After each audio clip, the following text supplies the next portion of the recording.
सामाजिक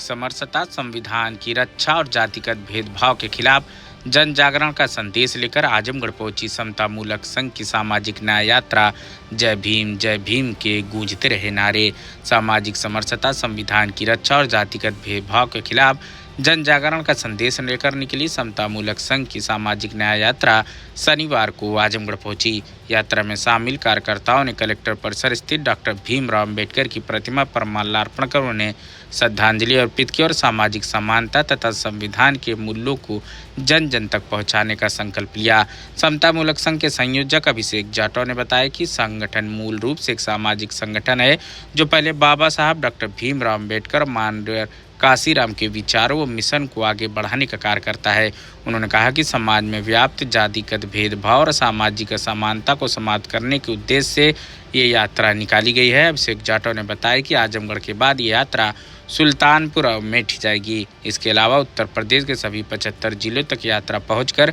सामाजिक न्याय, समानता और संविधान के प्रति लोगों को जागरूक करेगी। देखिए, हम लोग बेसिकली किसी पार्टी के लोग नहीं है। समता मूलक संघ SMS है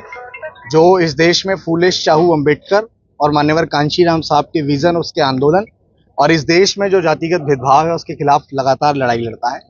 हम लोग पिछले 3 सालों से लगातार ये संघर्ष किसी जाति, किसी धर्म के खिलाफ नहीं कर रहे हैं, किसी बहुत बड़ी मानसिकता के खिलाफ नहीं कर रहे हैं। हमारा जो संघर्ष है इस देश में,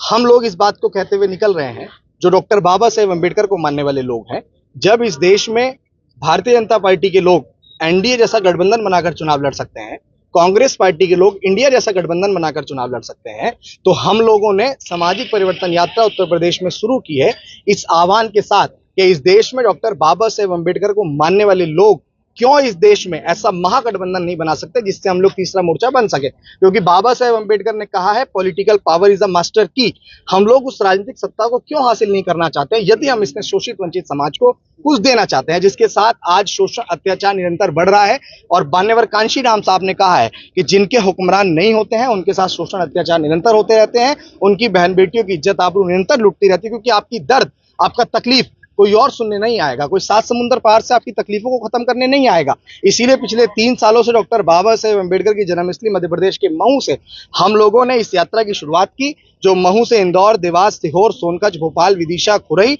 ललितपुर, झांसी, डबरा, दतिया, ग्वालियर, मुरैना, धौलपुर, आगरा, हाथरस, अलीगढ़, औरैया, फिरोजाबाद, बुलंदशहर, हापुड़, मेरठ, गाजियाबाद, दिल्ली, और उसके बाद इसका दूसरा पड़ाव हम लोगों ने महाराष्ट्र से चैत्य भूमि बाबा साहेब अम्बेडकर के समाधि स्थल से शुरू किया। फिर उसके बाद मुंबई, पुणे, नासिक, धुले, जलगांव, अकोला, अमरावती, यवतमाल, वार्धा, नागपुर, और तीसरा पड़ाव इसका हम लोग उत्तर प्रदेश के जनपद बनारस, संत श्रोमणी सद्गुरु रविदास जी महाराज की पावन जन्मस्थली से हम लोगों ने इसको शुरू किया है। बनारस के बाद हम लोग जौनपुर, गाजीपुर, और उसके बाद हम लोग आजमगढ़ में हैं। आजमगढ़ के बाद में हम लोग सुल्तानपुर जाएंगे, अमेठी जाएंगे, और उत्तर प्रदेश के 75 जनपदों में 403 विधानसभाओं में जाने की कोशिश करेंगे। चूंकि अपने नेताओं को अब हट धर्मिता हम लोग नहीं करने देंगे, इसलिए हम लोग सड़क पे हैं।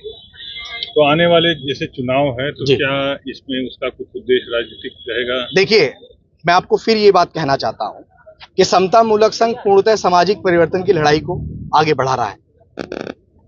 यकीन जानिए कि इस देश में जिस तरह का शोषण है, पुलिस का रवैया है एक आम जनमानस के साथ, जिस तरह इस देश में लोगों को प्रोटेस्ट करने से रोका जाता है, तो मुझे लगता है कि जब आप संविधान को मानने की बात करते हैं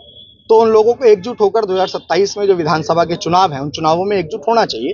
क्योंकि जब हम लोग ये कहते हैं कि हमें ऐसी हुकूमत को इस प्रदेश से उखाड़ फेंकना है जो हुकूमत आज अपनी तानाशाही रवैया दिखा रही है, तो उनसे बड़े तानाशाह तो शायद हमारे समाज के वो पॉलिटिकल लीडर हो गए हैं जिनको समाज की वो तकलीफ, वो दुख, वो दर्द नजर नहीं आता है कि आपके बिखराव की वजह से आप सत्ता में नहीं है और हमारे लोगों का हनन हो रहा है, लोगों को पीट दिया जाता है, थानों में FIR तक नहीं होती है, पुलिस हमारी कोई बात नहीं सुनती है। और जब ऐसी चीजें होती हैं तो हम किसको दोष दें? उन लोगों को दोष देंगे ना जो समाज के ठेकेदार बने हुए हैं, जो लोग ये कहते हैं कि हम समाज के बीच वो सारी चीजें, वो पावर, वो गरीबों को नेता बनाने आए, उनको आगे बढ़ाने आए और देश से जुल्म ज्यादती को खत्म करने आए।